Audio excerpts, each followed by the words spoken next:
Bismillahirrahmanirrahim. Assalamualaikum warahmatullahi wabarakatuh. Teman-teman, video ini adalah video bedah atau review toko yang kelima. Ini saya seru sih kalau review toko karena studi kasus dan ya seru aja gitu karena melihat langsung praktek. Sebenarnya bukan praktek ya. Ya seru aja lah, saya suka. Saya harap teman-teman juga menyukai segmen ini karena betul-betul jadi studi kasus. Nah, sekarang di video ini judul atau toko yang mau direview atau saya bedah adalah Eileen Pack namanya. Eileen Pack atau Eileen Pack. Oke, ini nama tokonya, tapi sebelum saya mulai, nah jujur untuk segmen ini saya mulai kewalahan untuk ngerekap. Saya udah mulai kewalahan untuk balas komen di YouTube ini, saya udah mulai kewalahan ngebalas WhatsApp di yang masuk ke saya Japri atau Instagram IG direct message juga saya mulai kewalahan karena saya pernah nyobain, yaudah saya blocking waktu untuk nyelesain itu butuh 2 sampai 3 jam untuk selesai. Aduh, lebih baik main sama anak. Jadi saya udah mulai kewalahan dan termasuk segmen ini juga ngerekapnya saya mulai kewalahan. Saya berharap segeralah saya dapat 10.000 subscriber. Jadi insya Allah kita akan mentoring ya. Jadi kita mentoring. Jadi 2 jam seminggu, 2 atau 3 ya 2 jam lah seminggu kita mentoring. Jadi saya nggak balas komen di YouTube mungkin ya. Jadi lebih cepat lebih baik sih menurut saya. Jadi saya nggak terlalu merasa berdosa kalau saya lama balas, atau teman-teman juga bisa cepat berkembang karena kita bisa jumpa langsung via online. Nah, untuk yang segmen ini karena saya udah kewalahan ngerekap, jadi saya buat Google Form-nya. Jadi buat teman-teman yang mau di-review tokonya, masuk aja ke ganirozaki.com. Di sini ke bawah ada daftar bedah toko gratis. Itu klik aja di situ, nanti akan muncul ke Google Form. Isi aja di sini. Ini gampang banget kok. Ini masukin nama akun yang biasa komen biar saya notice gitu. Oh, ini si Mas yang ini, oh ini si Mbak yang ini yang mungkin didahulukan. Sekali lagi mungkin. Lalu tinggal isi aja link Shopee-nya, link lain sebagainya. Ini gampang, cuma berapa pertanyaan ya, 1, 2, 3, 4, 5. Terakhir saya minta kalau misalkan tidak keberatan, tulis kendala jualannya apa biar saya juga mau nge-reviewnya lebih tepat sasaran mungkin ya. Jadi ini belum tentu. Jadi bagi yang mau di-review, bagi yang mau saja, itu silakan masuk ke ganirozaki.com, lalu klik daftar bedah toko gratis, isi Google Form-nya. Nanti akan ujungnya itu akan ada muncul seperti ini teman-teman. Jadi saya akan tulis antrian review tokonya, termasuk yang sudah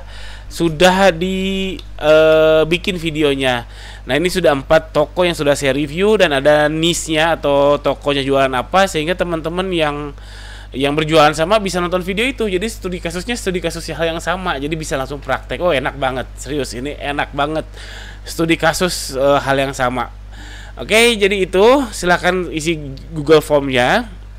Lalu yang sudah direview insya Allah akan saya masukkan di deskripsi, dan cek produk yang sama sehingga teman-teman bisa studi kasus lebih gampang untuk dipraktekkan. Dan ini gratis ya teman-teman. Mau ngisi Google Form itu tenang, nggak akan saya tagih biaya saat ini ya. Mungkin kedepannya saya tagih 10 juta seorang. Jadi gratis, insya Allah gratis sejauh ini. Dan yang saya review itu sisi front end. Jadi nggak usah khawatir saya buka Shopee Seller Centernya, nggak akan. Saya juga nggak ada waktu. Jadi dari sisi front end atau dari sisi tokonya langsung, dari sisi customer. Jadi customer melihat tokonya seperti apa, itu yang saya review, itu yang saya bedah. Oke, kita mulai toko ini, toko Eileen Pack. Ini tokonya, ini sebenarnya udah keren tokonya menurut saya. Tokonya udah keren, walaupun ulasannya dalam tanda kutip masih sedikit ya, baru 7.000, padahal udah 20 bulan yang lalu. Ini udah keren, dia jualan plastik-plastikan, sumpit-sumpitan, ya mayoritas plastik-plastikan lah saya lihat.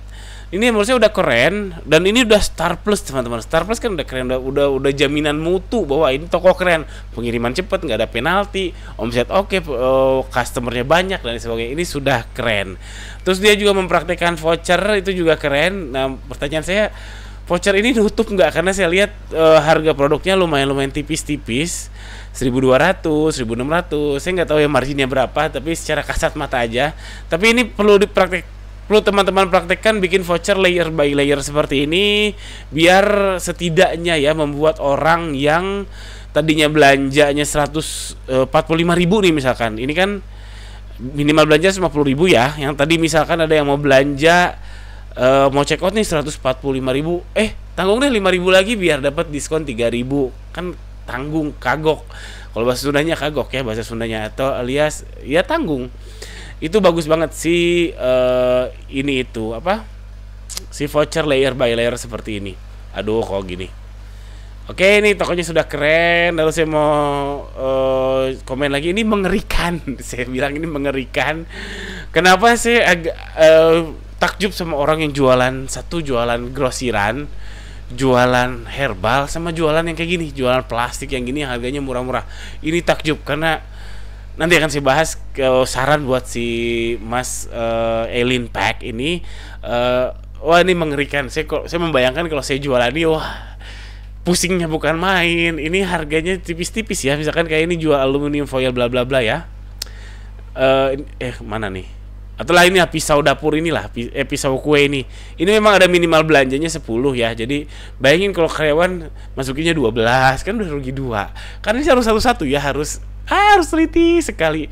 Terus ini manajemen stoknya juga bagaimana, apakah betul ada 2100? Bagaimana kalau tiba-tiba ada order dari dari kantor PNS misalkan 1000 piece, apakah ada barangnya? Makanya ngeri. Bagi saya ini mengerikan. Jualan ini saya mengerikan. Menurut saya ini mengerikan. Lalu foto judul saya nggak akan komen karena sudah terbukti beliau ini Star Plus, berarti sudah oke. Tinggal lanjutkan aja foto dan judul yang sudah biasa dilakukan. Jadi saya no komen. Yang masih komen banyak adalah dari sisi bisnis developmentnya. Jadi lebih ke saran bisnis development buat si Mas Elin Pack ini. Jadi saran saya pertama, nggak usah mikirin iklan, nggak usah mikirin promo, tapi mikirin one stop shop untuk bla bla bla. Jadi saya lihat ini produknya memang macam-macam ya, seperti palu gada hal plastik, dan audiensnya bisa macam-macam. Kalau fashion audiensnya bisa tertentu aja, ibu-ibu punya anak kayak saya itu tertentu. Tapi kalau ini nggak bisa yang punya kafe, bisa ibu catering, bisa kantin sekolah. Ini jadi si Elin Pack ini audiensnya bisa macam-macam. Ya nggak apa-apa, bagus juga. Nah teman-teman, saran saya buat Mas Elin Pack, coba mikirin one stop shop untuk apa? Untuk kafe kah misalkan? Atau untuk catering kah misalkan? Kayak itu, kayak aluminium foil ini kan untuk yang jualan cateringnya atau apa ya, saya nggak tahu. Jadi bukan hanya jualan plastiknya, tapi jualan bumbunya misalkan, atau jualan apanya. Cobain mikirin cara supaya one stop shop untuk XXX, YYY, ZZZ dan seterusnya. Nggak harus banyak ya, satu-satu dulu lah, XXX dulu lah. Yang terlaris misalkan tadi yang terlaris adalah produknya si ini aluminium foil ini ya. Ini untuk apa ya? Untuk kastengel ya, untuk spaghetti ya. Saya kurang paham siapa sih audiensnya yang beli ini. Nabi coba mencari produk lain yang gak hanya plastik, yang bisa jadi one stop shop untuk si yang biasa jualan ini, yang biasa beli ini ke Anda. Itu oke banget. Jadi cross sell sama upsellnya ini pasti oke banget. Dan saya pikir nggak usah mikirin iklan, nggak usah mikirin promo. Kalau ini sudah oke, one stop shop untuk sesuatu, untuk XXX, YYY, ZZZ, itu sudah oke banget. Selanjutnya, nah saran saya inventory harus jago. Saya bilang kan tadi ini mengerikan ya jualan ini, karena inventory-nya harus jago, forecast-nya harus akurat. Ya nggak akan mungkin 100% lah. Kalau saya berhasil itu sekitar 85% forecast stok saya tuh akurasinya 85%. Saya dari 500 sekian SKU lah. Kalau ini sih Mas ini kayaknya SKU-nya bisa ribuan, bisa 2000 SKU mungkin ya.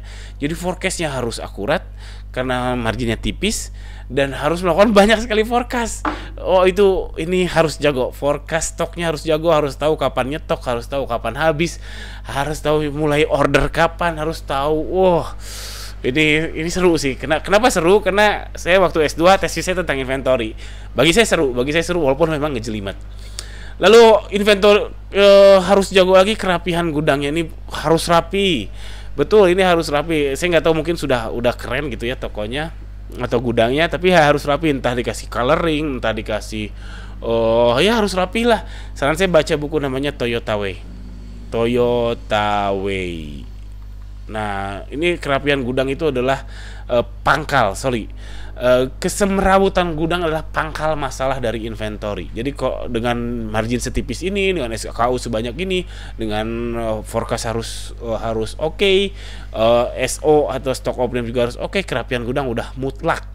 Lalu SOP-nya macam-macam, bagaimana karyawan ngambilnya, lalu plastik mana aja yang ini, jangan-jangan jual harga Rp500 tapi pakai plastik yang harganya Rp250 plastik packingnya ya, jadi lebih mahal plastik packing dan sebagainya, lebih mahal plastik packing daripada barangnya. Itu harus jelas SOP-nya. Lalu ini ngejaga karyawan juga harus kadarnya harus pas. Khususnya karyawan yang di inventory ya, saya yakin pasti banyak lah yang salah kirim lah.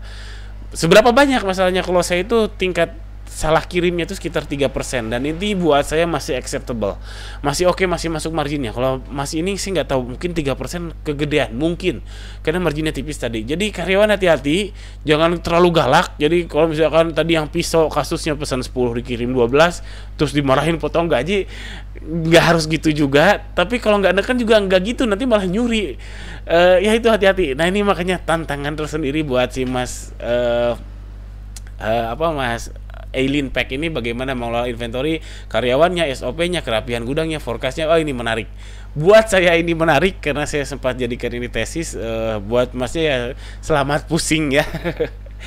Lalu saran saya lagi dari sisi BizDev-nya, bukan dari sisi tokonya, yaitu saran saya perbanyak order di luar Shopee, karena Shopee udah motong admin terus dan lain sebagainya. Saya mungkin buka toko offline atau website sendiri, dan ini nyambung ke langganan. Jadi langganan ya sudah, nggak usah via Shopee, via website kek, via offline kek, via WhatsApp kek. Jadi setidaknya sudah save admin fee nggak kena setidaknya ya. Itu kan lumayan, dengan margin setipis ini ya lumayan. Maaf ya, saya sok tahu karena feeling saya marginnya tipis, jangan-jangan marginnya gede juga. Kalau ternyata salah ya saya mohon maaf. Jadi saran saya perbanyak orderan di luar Shopee, entah offline atau website. Lalu terakhir saran saya pakai CRM atau Customer Relationship Management. Nggak harus mikirin softwarenya apa ya, karena kalau googling CRM pasti ditawarin software yang aneh-aneh, nggak usah mikirin gitu. Tapi setidaknya Masnya punya database langganan. Dan sungguh sangat sayang sekali baru bulan ini Shopee meniadakan nomor HP di pesanan ya. Wah sayang sekali. Kalau saya udah bangun database sekitar 200.000 lebih customer, dan udah ketahuan sekitar ya lumayan lah. Jadi penghilangan nomor HP oleh Shopee baru akan kerasa mungkin 6 bulan atau setahun ke depan buat saya ya. Nah buat Mas ya ini, saya harap sudah ada database langganan. Setidaknya harus tahu berapa kali order per bulan si customer A, si Bapak A itu berapa order per bulan biasanya rata-rata. Kalau ternyata menurun, tanyain ada apa, masalahnya apa. Oh jangan-jangan bisnisnya yang lagi lesu. Oh jangan-jangan ketemu kompetitor lain. Karena kalau bisnis seperti ini, langganan itu jadi kunci banget. Super duper kunci. Mungkin repeat ordernya 50% minimal. Karena saya pun begitu, saya punya langganan toko plastik namanya Dunia Plastik di Cibadak. Sekalian saya promosiin karena memang paling murah dan servisnya lumayan bagus. Di Cibadak namanya Dunia Plastik, Bandung Cibadak. Itu saya nggak lari ke toko lain lagi sih. Ya udah di situ aja terus. Dan tokonya memang rame, ngantri dan rame. Sejauh ini saya order ya via WhatsApp, dan karyawan yang order kirim aja langsung. Dan saya nggak mau lagi pindah ke yang lain, meskipun dia buka di Shopee, saya via WhatsApp aja. Meskipun ada toko lain lebih dekat, lebih murah, saya mau ke dia aja. Karena sudah langganan, oke? Karena sudah terbukti pelayanannya, harganya mungkin nggak paling murah mungkin, tapi saya yakin sebagian besar mungkin paling murah, sebagian besar lebih murah dibandingkan toko lain. Itu adalah power of langganan. Itu toko plastik sama dengan si Alien Pack ini. Oke, itu aja review saya tentang toko Alien Pack. Jadi kebanyakan ngasih saran dari sisi bisnis development-nya, jadi lebih ke sok taunya, jadi bukan ke Shopee-nya ya, saya mohon maaf. Karena ini Stars Plus sudah bukti lah bahwa Alien Pack ini sudah oke. Sisi toko Shopee-nya penilaiannya juga 4,9. Oh keren. Terakhir, jangan lupa bagi yang mau di-review, isi Google Form-nya. Jadi antrian yang lalu saya hapuskan, saya anulir. Cuma ada beberapa nama toko yang saya tetap simpan. Selebihnya tolong isi Google Form di daftar di ganirozaki.com, cari daftar bedah toko. Di sini klik aja, isi Google Form-nya, nanti akan saya update di video-video selanjutnya. Dan insya Allah ini jadi enak, jadi studi kasus buat teman-teman. Oke, itu aja. Jangan lupa subscribe. Pertanyaan atau seputar hal ini tuliskan aja di kolom komentar di bawah. Tapi mohon maaf, saya sekarang belakangan susah untuk bales. Dan ternyata ini 14 menit cukup lama video ini, karena target saya itu 10 menit. Jadi teman-teman, karena saya upload tiap hari belajar 10 menit, no problem harusnya. Kalau bikin video 30 menit, 40 menit, orang juga malas nontonnya. Bagi saya 10 menit itu pas untuk dilakukan pelajaran setiap hari. Alhamdulillah video ini tanpa editing. Assalamualaikum warahmatullahi wabarakatuh.